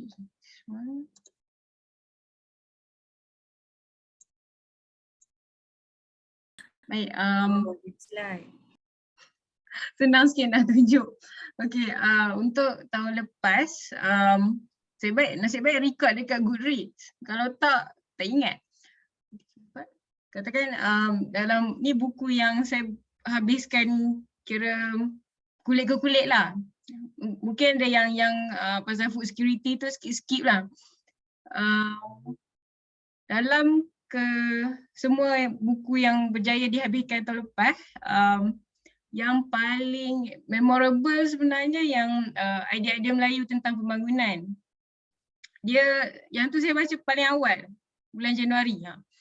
Tapi dia agak berat, tapi cara menulis tu flow dia mudah, boleh ikut lah. Sebenarnya kalau kita nak faham apa vision orang Melayu tentang pembangunan ni, kadang-kadang it's quite confusing. Kita nampak kita macam dah maju dengan KLCC, dengan ada menara yang baru tu, tak ingat nama apa. Tapi orang yang mengkaji tentang pembangunan challenge lah. Maksudnya kalau kita ada bangunan yang tinggi-tinggi ni, tapi kemiskinan masih banyak, orang yang illiterate, tak mendapat pendidikan yang sempurna masih ramai, orang yang makan tak cukup masih ramai, apa guna pembangunan yang bersifat material tu. Jadi saya rasa one of the highlight of untuk tahun lepas lah, untuk bacaan tahun lepas. Selain daripada tu, kalau buku yang fiction, The Mountain Sing. Yang tu saya belum sempat kongsi dalam sesi yang dengan improve. Yang ni adalah cerita yang ditulis semasa dua zaman. Perang Vietnam dengan Perang Dunia Kedua. Tapi penulis dia sangat artsy lah. Dia cara dia tulis tu kita boleh bayangkan situasi zaman tu macam mana, dia punya sawah padi lah apalah. Dan it's quite emotional. Tapi disebabkan kalau orang yang suka baca fiction, saya pasti dia ada satu bacaan yang enjoyable lah. Selain daripada tu, kalau nak suggest buku Fatimah Busu, first time baca tahun lepas, dia cerita juga. Dia adalah antara penulis wanita di Malaysia yang kurang dikenali. Tapi senior, ni batch yang sekarang umur 60-an. Dan yang kembara Darusnawi pun, Ustaz Darusnawi ni orang Perlis, dia travelog. Pengalaman beliau mengembara lah tahun 1963. Dia ke Mekah ke? Tapi dia travelog yang ringan dan senang kita nak enjoy lah. Jadi daripada yang 10 ni, yang ni berjaya habiskan. Ada banyak lagi bacaan yang tahun lepas sambung tahun ni. Yang tu biasa lah, ataupun 2 tahun lepas sambung tahun ni. Tapi ada juga buku yang macam baca sikit-sikit je. Macam buku How to Read a Book tu, kalau saya nak tahu cara baca book chapter contohnya, ataupun cara baca novel, dia terangkan detail lah. So saya akan baca part yang spesifik macam tu je. So tak adalah nak go through, buku tu tebal juga. Hampir 400 muka surat. Tapi dia berbaloi lah untuk beli. Okey, saya rasa yang tu sahaja. Wallahualam. Oh, ni buku-buku menarik ni. Jangan tutup lagi. Nak tanya. Ataupun orang lain nak tanya pun boleh. Okay, The Mountain Sings tu fiction. Setting dia waktu dua zaman tu lah. Di Vietnam ke? Vietnam, ya. Okay. So sekarang ni penulis tu masih hidup ke macam mana? Yes. Dia agak muda tau. Umur dia macam 40s macam tu. Tapi dah pindah ke US. Sebab ramai juga pelarian Vietnam yang diterima masuk ke US masa perang tu kan. Betul. Cuma dia tulis lah, tujuan dia tulis buku tu berdasarkan interview dengan survivor perang Vietnam. Sebab ada dia cerita macam mana orang yang kalau masuk ke hutan jadi gerila macam mana, kalau yang injet putus kaki, ada yang kira lepas perang pun orang tu tak balik seperti asal. Maksudnya dia trauma, PTSD, tapi benda tu tak ada nama lah dulu. Dia jumpa family pun dia tak happy sebab dia teringat apa yang jadi masa dalam hutan tu pun ada. Lepas tu dia perang Vietnam ni complicated sebab kan terpisah macam satu side yang sokong US, satu side yang sokong pro-komunis. So mereka berperang sesama mereka lah sebenarnya.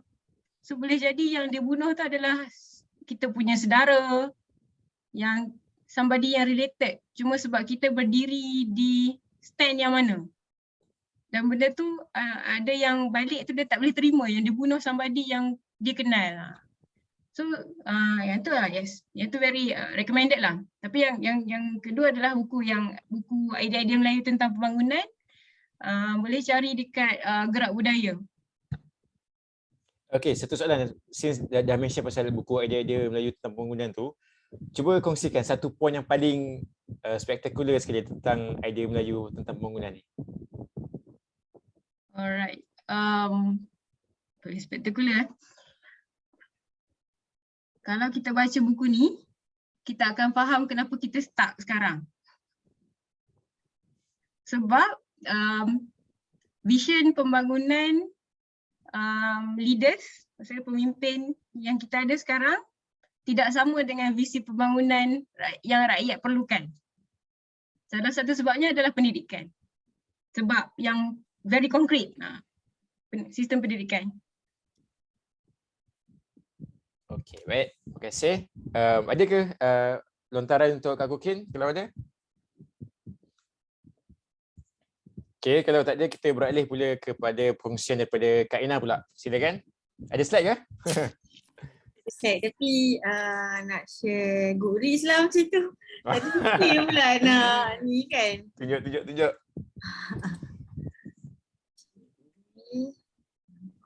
Wow.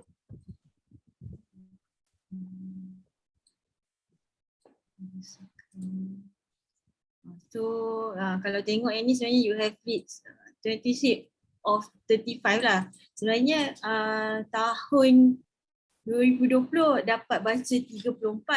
Jadi tambah satu je lah untuk 2021. Saya tahun 2016 kot paling banyak 40. Lepas tu semua menurun kan. So kita cari yang yang possible lah untuk capai. Kalau ikutkan bacaan ni bukanlah kita kejar nombor sangat pun kan, tapi dan kita tak bertanding dengan siapa-siapa lah.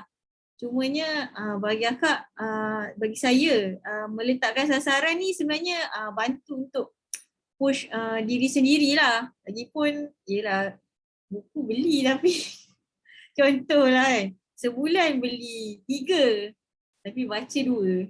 So baki satu tu akan terkumpul-kumpul lah kan. Tak naklah bagi ke anak cucu dalam keadaan di sini tak sempat baca juga. Lepas tu okey. Sebelum cakap pasal buku tu sebenarnya satu lagi membaca ni pun macam escapism lah untuk diri sendiri juga. Kalau kita macam stres ke apa ke kan. Membaca memang escapism.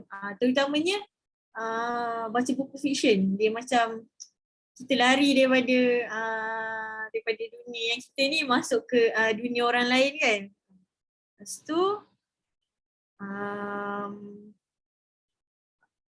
selain baca untuk diri sendiri, sebenarnya kalau dulu kita fikir kita je, tapi sebenarnya bila dah ada anak, kita kena fikir untuk tanamkan minat yang sama dengan dia lah. So slowly tengah build ni kan untuk membaca. Lepas tu okay, kalau tengok kat sini lah, buku-buku ni memang macam-macam. Cuba zoom sikit Kak. Macam mana zoom lah? Oh. Control lepas tu scroll. Okay. So kita start dengan Theodore Boone, John Grisham. So sebenarnya The Accused, kalau John Grisham kan dia banyak, dia dah series kan, tapi yang Theodore Boone ni dia macam 7 siri kot dalam tu pasal budak yang sama. Dan sasaran pembaca dia sebenarnya pembaca remaja. Boleh bila dibandingkan cara dia tulis dengan buku-buku lain yang dia pernah tulis, dia bukan untuk betul-betul adult lah. Even tulisan dia pun besar-besar, lepas tu dia punya spacing pun besar. Jadi kita boleh tahu yang sasaran cerita dia memang untuk pembaca remaja lah. So saya rasa sebelum tu dah ada, ni yang keempat kot daripada yang dia ketujuh. Fiction ada apa 1, 2, 3, 4. 1, 2, 3, 4, 5, 6, 7, 8, 9, 10. 10 daripada 26 lah. Ni speed reading ni kira self-help lah. Self-help 1. Satu je. Self-help 2, 3, 4, 5, 6, 7, 8, 9. Oh banyak juga self-help. Self-help. Lepas tu banyak parenting. And then ni apa memoir lah kot. Mula sebenarnya pinjam Syafiqah Atirah punya, sebab kita nak beli buku lah kononnya. Ni buku ni The World According to Bob. Tapi buku kedua pula. Terpaksalah beli buku pertama sebelum baca buku kedua. Oh lepas tu yang ni kertas-kertas yang merubah fikir ni. Ini jejak tarbiyah, dia ada tim dia Goodreads Malaysia, dia ada macam persatuan juga. So masa tu join lah. Sebenarnya member of Goodreads Malaysia ni semua dah umur 40, jadi kita just join kan. Lepas tu kita orang muda. Lepas tu dia buat program tolong-tolonglah jadi jaga Zoom dia, technical kan. So dapatlah satu free buku ni baca. Yang speed reading book ni, ini cerita free ni boleh kan Syauqi? Sebab tak tersusun sangat pun. Boleh je. Okay.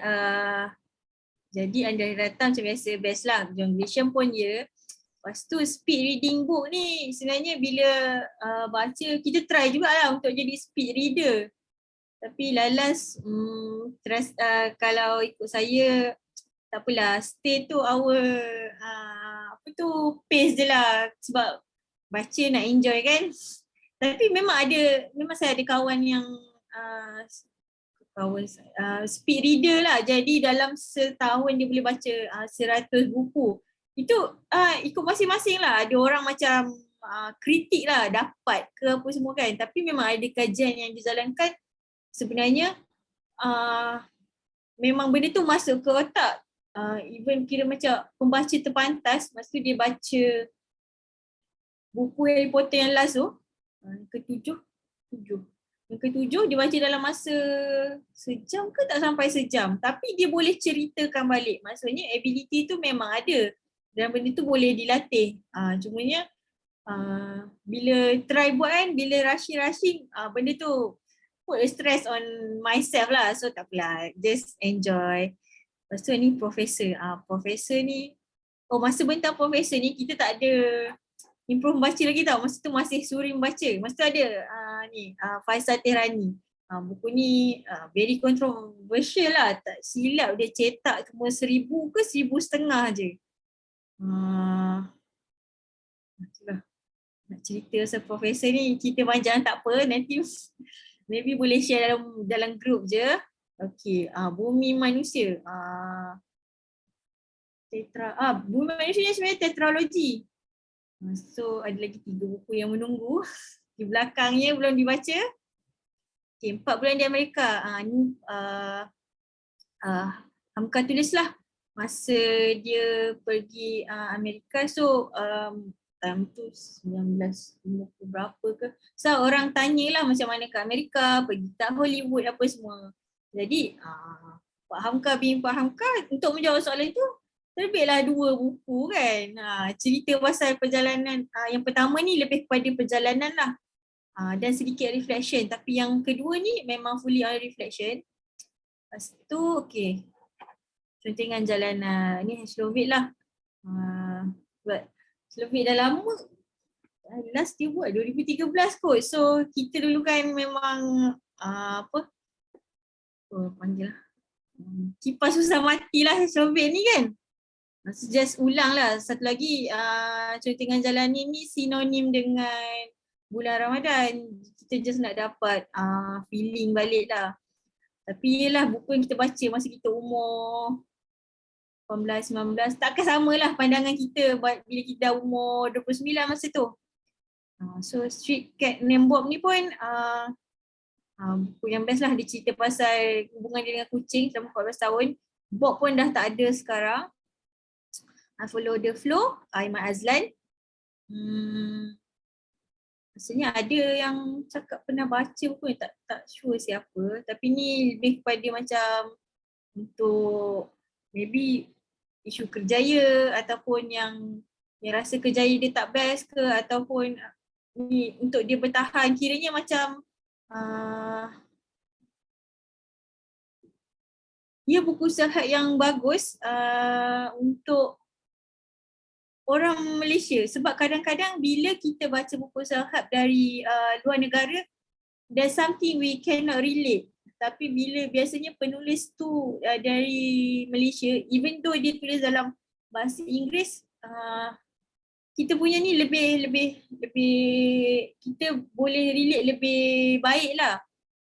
Dan sesuai lah untuk yang macam tengah rasa macam okay, kerjaya dia tak best, ataupun dia rasa ketinggalan daripada kawan-kawan lain ke benda-benda on terms of pelajaran atau pekerjaan, then this is a very good book lah. Kiranya macam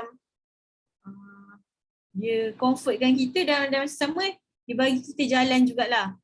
So ni Jalan Terus, Normaliza Mahadi ni bukunya ada orang bagilah. Ni dia panggil kaunselor perkahwinan. So macam kalau nak follow Facebook tu pun boleh lah Puan Normaliza ni, sebab dia dah banyak sangat deal dengan kes-kes melibatkan perkahwinan. So dia tulis lah.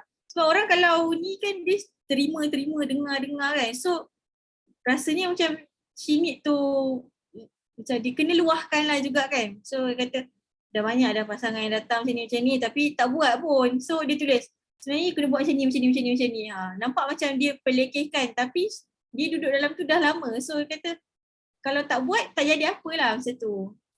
Lepas tu ni Seteguh Gunung Fuji berdiri.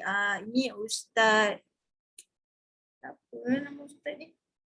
Riri kot. Kak Ustaz Hariri.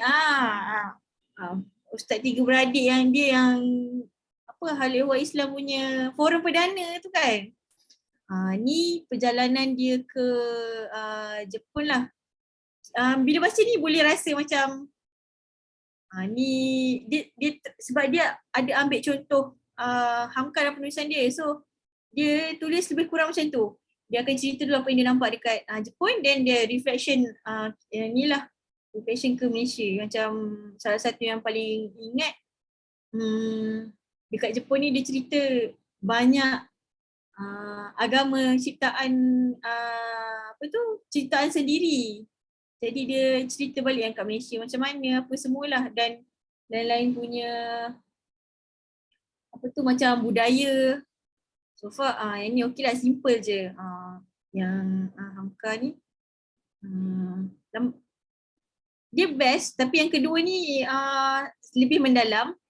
Seorang tua di kaki gunung ni ada Izan hari tu Kak Improve membaca, Azizi Haji Abdullah. Penulis ni dah meninggal lah. Rasanya kalau dia hidup dia mungkin boleh tercalon juga lah dalam sastrawan negara kot, sebab karya dia macam banyak dan setanding dengan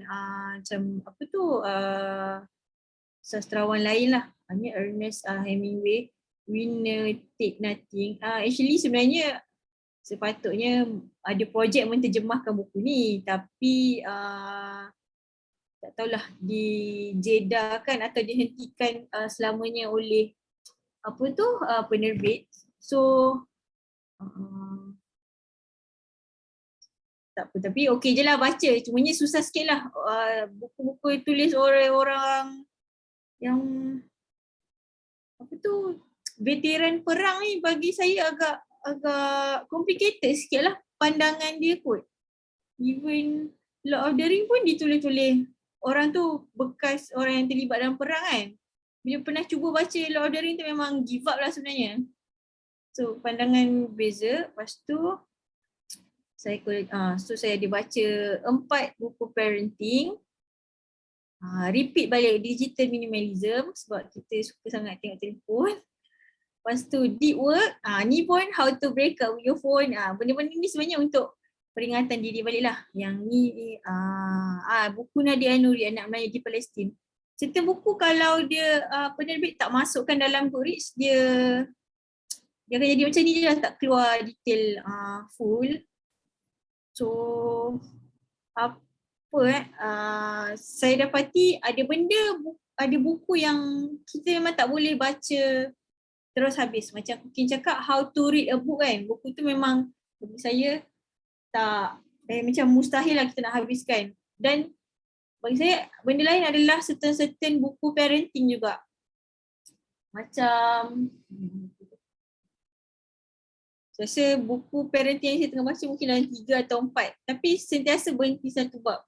Yang ni Strong Mother, Strong Son ni baru start. Lepas tu ada How to Talk So Your Kid Will Listen. Benda-benda ni sudah start tahun lepas tapi yelah tak habis lagi kan. Yang saya boleh share ialah certain buku parenting ni yang best yang saya boleh buat ialah baca satu bab dan cuba apply dulu. Bila rasa macam dah nak kata berjaya taklah budak kan. Tapi kita tambah lagi satu bab baru dan certain buku yang self-help macam tu better self-help better kita buat macam tu lah. Dan yang lain mungkin just nak make sure share review buku je lah, dah baca untuk share sebab tak rasa apa-apa pun bila buat review, tapi pernah ada orang PM dia cakap review ni buat dia macam rasa nak beli buku lah.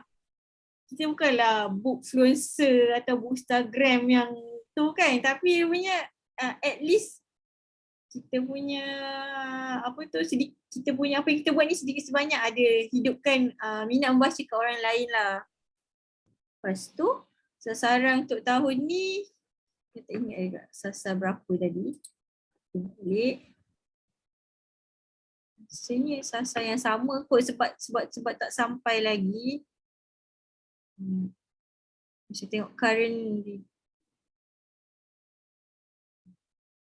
35 juga sasaran. So kita tengok pula ni. Career reading macam mana ni?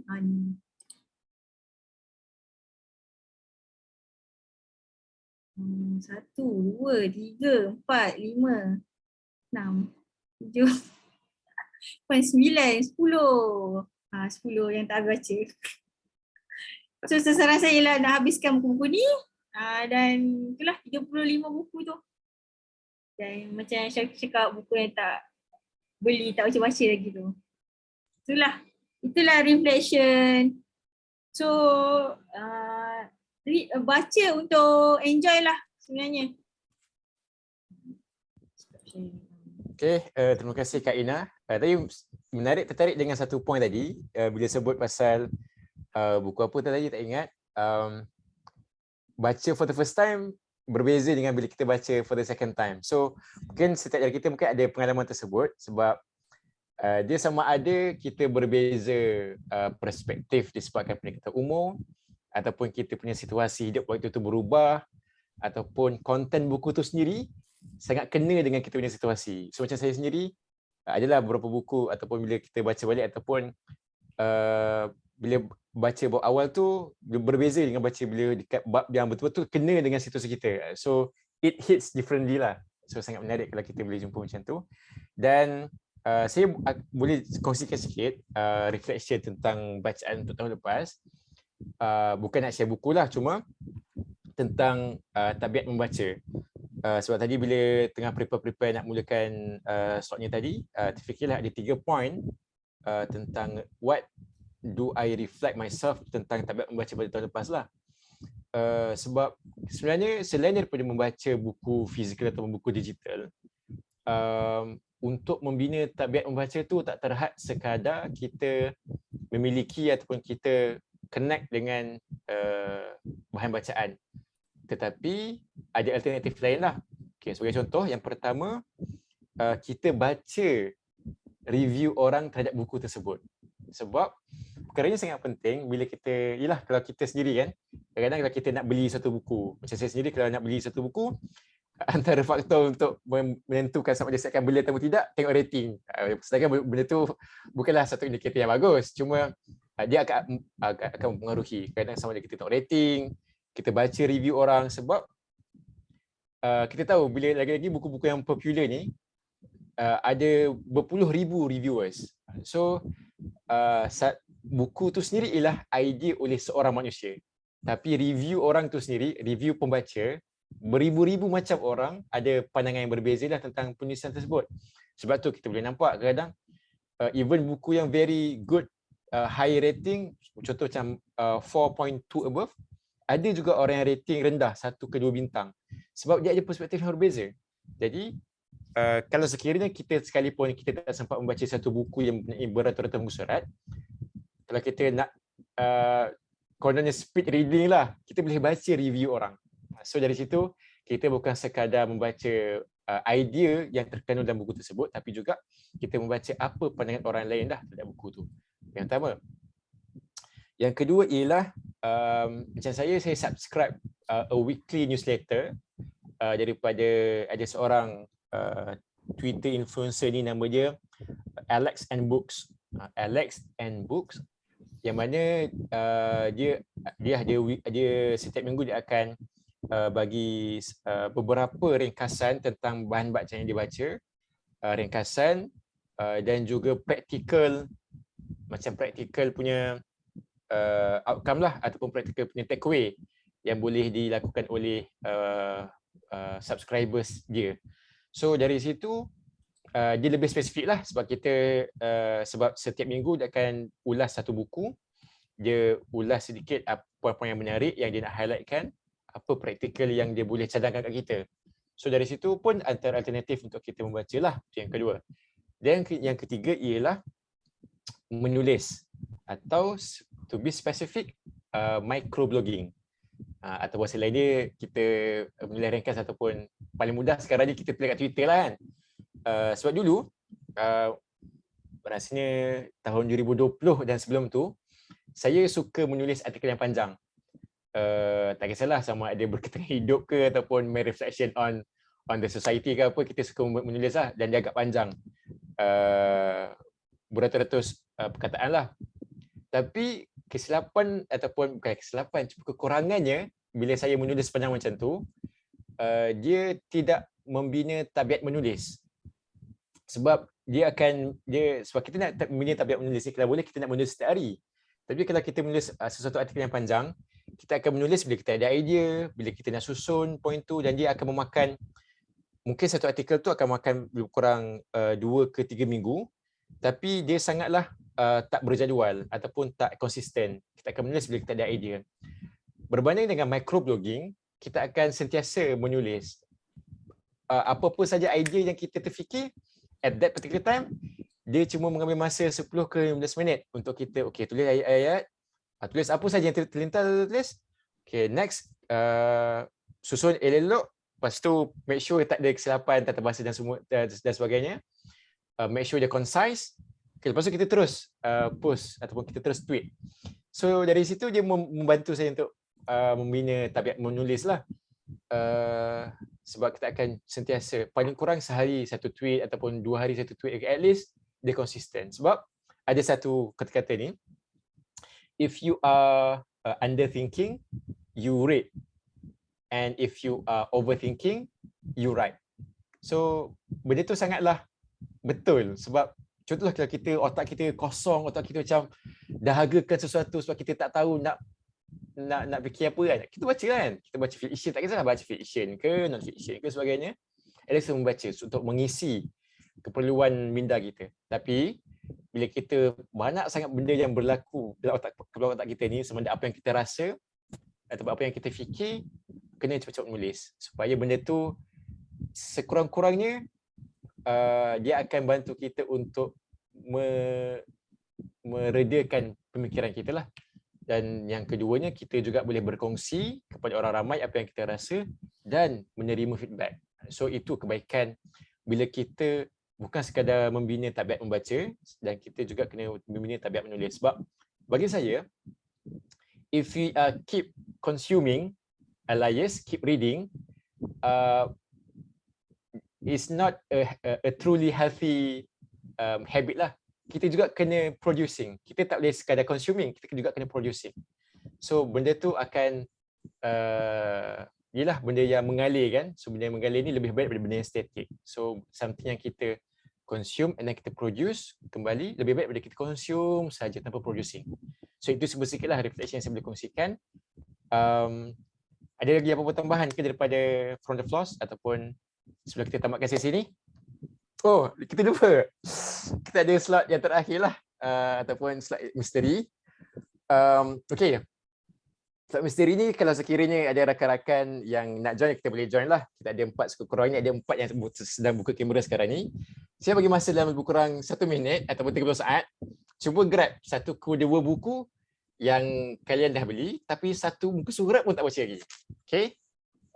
30 saat dari sekarang. Okay, boleh grab the book lah.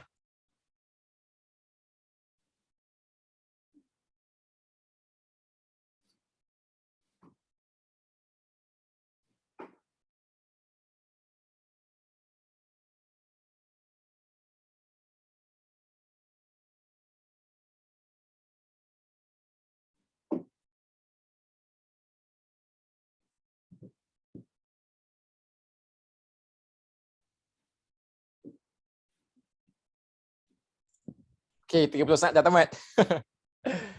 Syikin gini tu Syikin. Jangan lupa dah tamat. Okay, so siapa nak start dulu? Cerita sikit je. Mungkin cerita sikit kenapa beli buku tu dan kenapa tak boleh baca lagi. Okay. Sila. Anyone nak start dulu? Start dulu lah. So Sebenarnya dia banyak. Tapi tak baik aibkan dia sendiri kan.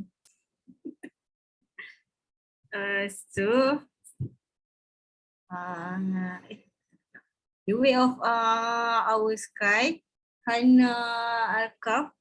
Ini kita punya penulis Malaysia lah. Tapi dia ada agent, dia berjaya terbitkan buku overseas. Cerita Sebukulu. Rasa satu je.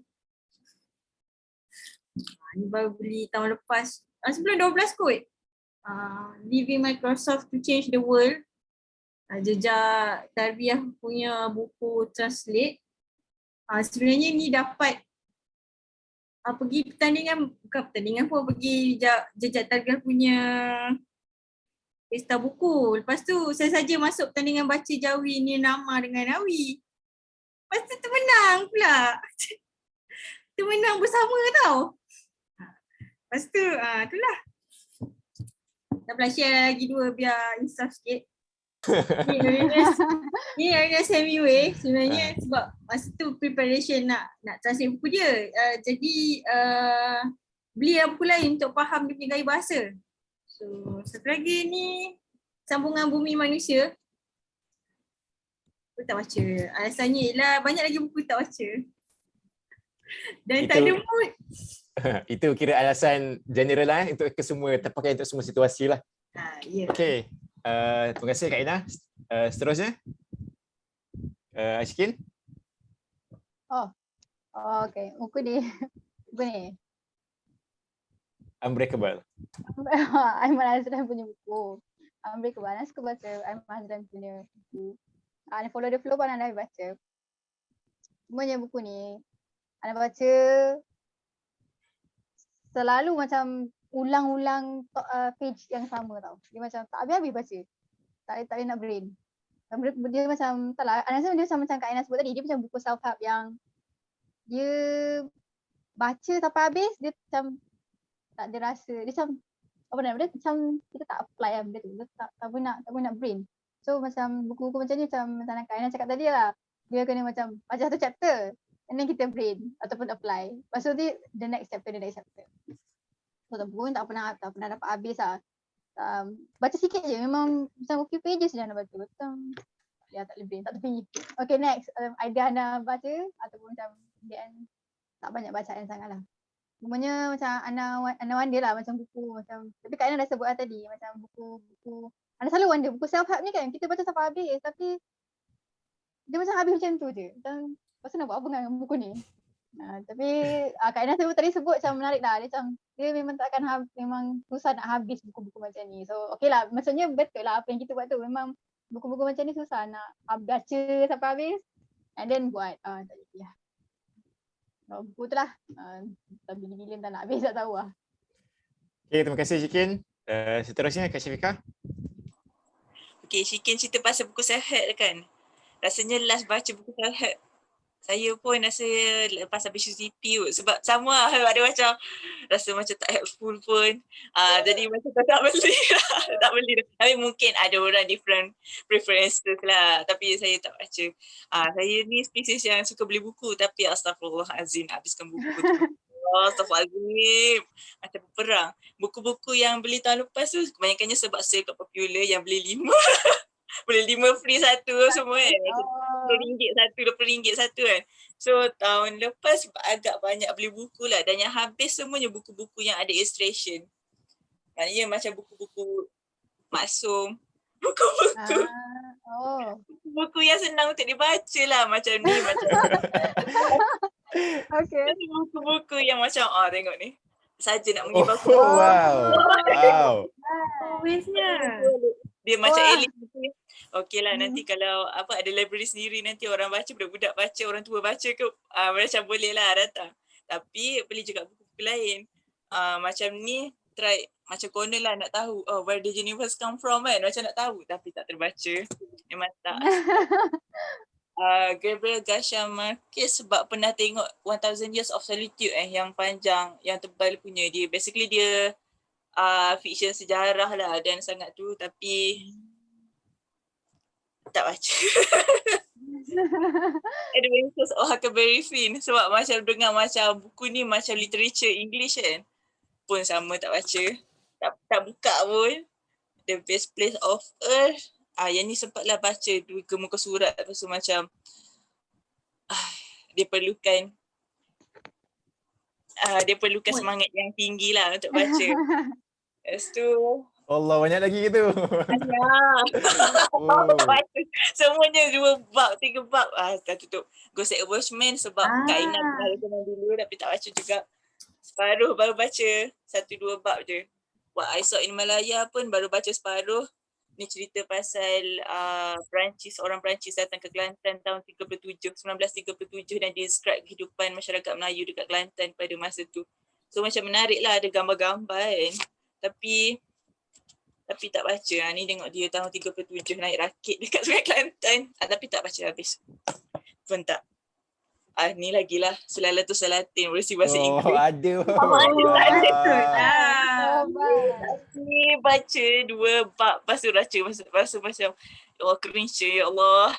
Ya Allah, raja bayangan Tuhan ya insya-Allah.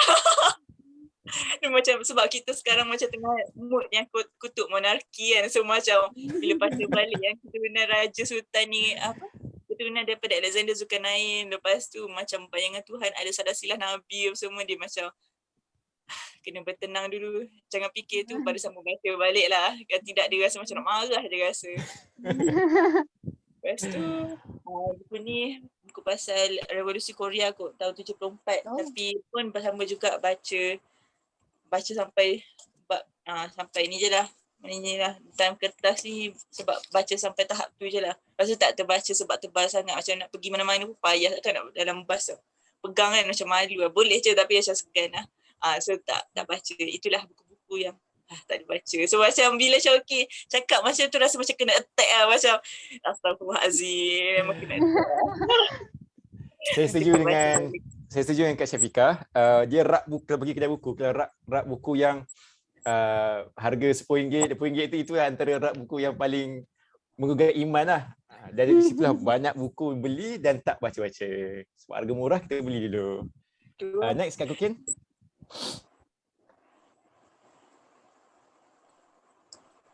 Dia bila buat exercise Syauqi ni dia insaf sikit. Okay, yang ada buku ni Menyanggah Belenggu Azhar Ibrahim. Bukan beli tahun lepas, lama lagi sebelum tu. Tapi tak baca lagi. Dia tema dia pasal pendidikan, tapi nantilah dah baca nanti kita share lah. Sebab tak baca tak sampai seru lagi lah. Yang kedua Barack Obama di The City of Hope. Dah ada. Ada. Yang ni buku terpakai. Cuma bagi saya buku yang Michelle Obama Becoming tu lebih readable. Dia cepat lah. Kalau Michelle Obama tu kita cepat mula dan cepat habiskan. Tapi yang ni The City of Hope sebelum dia jadi presiden kan? yes. Masa dia tengah kena Michelle. Dia mungkin dia senator kot time tu. Masa tu lah dia tulis dia fly ke Bali kot, dia balik kampung nenek dia. Michelle cerita tu kan? Dia duduk dalam pondok tu kan. Dia nak habiskan tulis buku ni kan. So nanti harapnya kita baca lah nanti. Pasal ni Peranai Universiti. Ada. Pengislaman, Ilmu Semasa, Penafi Baratan dan Penafi Jajahan. Ni buku ni dia punya bahasa dia tinggi kat ni. Siapa tulis? Sangat tinggi. Prof Wan Muhammad Noor. Yang Kesis UTM KL. Yang ni ada kawan bagi hadiah. Tapi time tu macam 2017 tu baru grad. So dia agaknya belum bersedia untuk baca ikut. So sekarang mungkin in a much better state untuk baca tentang ni lah. Tapi macam Syauqi cakap, dia punya bahasa akademik. So mungkin kalau orang yang layman, maksudnya kalau kita baca untuk dapatkan general understanding, bukan dia, ni buku yang peringkat pertengahan ataupun advance lah. Itu 3 lah, tapi ada lagi yang lain. Okay, terima kasih Kak Kukin. Saya pun kalau ikutkan kena bawa satu rak tapi ada nak kongsi satu buku je lah kot. Tajuk dia, alamak sekejap kena. Tak nampak. Jadi blurry. Okay, so tajuk buku ni Things I Wish I'd known before we got married. Buku ni minta tolong Syikin beli. Sebab dia tengah survey buku kat overseas kan. So minta tolong belikan. Buku ni tak ada dekat Malaysia. So kena beli kat overseas. Tajuk dia Things I Wish I'd Known Before We Got Married. Tergerak daripada buku ni mungkin jelas sebab kita nak ke fasa yang seterusnya kan. Dari berita baik lah ni. Bukan. This is not the place. Mungkin tak tahu lah so kenapa tak baca lagi. Mungkin sebab takut kot kalau baca buku ni tiba-tiba berubah hati ke apa kan. Cuma nak kongsikan ada dua macam dia punya chapter yang menarik lah. Dia punya bukunya memang zero, tak baca lagi. Cuma bila saya lihat dia punya content, ada dua chapter yang menarik. Satu, being in love is not an adequate foundation for building a successful marriage. Maksudnya cinta saja tak cukup lah kalau kita nak bina perkahwinan yang berjaya kan. Pertama, yang kedua, that I was marrying into a family. Maksudnya bila kita berkahwin dengan seorang wanita ataupun seorang lelaki, kita bukan sekadar dengan individu tapi berkahwin dengan satu family. So tajuk dia menarik dan dia agak clickbait lah. Wish ni ialah benda kita kena tahu sebelum kita kahwin kan. So macam takut kalau benda tu kita tak tahu, kita akan menyesal. Macam tu lah lebih kurang. So, sebab tu macam tertarik daripada buku ni lah. Dan tak terbaca lagi. Okay. So I think it's an enjoyable session malam ni. Terima kasih kepada rakan-rakan semua. Sama ada yang berkongsi ke ataupun yang sekadar share reflection ke. Oh, nak gambar? Boleh? Bersama buku yang Buku yang tak baca. Saya siap pirate je. Okay. Kita nak bergambar dengan buku ke apa? Boleh lah. Boleh. Buku yang tak baca lagi Nampak sikit. Kak Aina dia boleh start tu. Start tinggi-tinggi. dua je lah. Okay. Okay. Right. Jadi satu. Okay, boleh masuk sekali. Okay, 1, 2, 3. Alright. Nak check.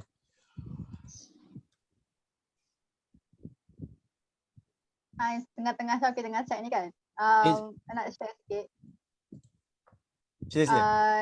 Dan Ana belajar literature tau. Ada satu tajuk, satu course ni literature. Kita orang kan kena baca teks kan, literature teks. Bayangkan baca Shakespeare, Hamlet. Kita orang kena tengok dia punya, apa nama dia, teater dia, kena tengok movie dia. And then macam baca dia, and then ada Old English, New English. And also macam banyak lagi lah, ada juga tu macam one of the main literature text yang kita baca. But then satu cara yang kita orang belajar untuk baca buku-buku macam literature ni yang berat and then kita nak kena faham maksud dia, maybe tak applicable untuk yang bacaan secara santai. But then macam kalau untuk understanding a very heavy text, kita orang dia buat satu activity nama dia meaning making sheet.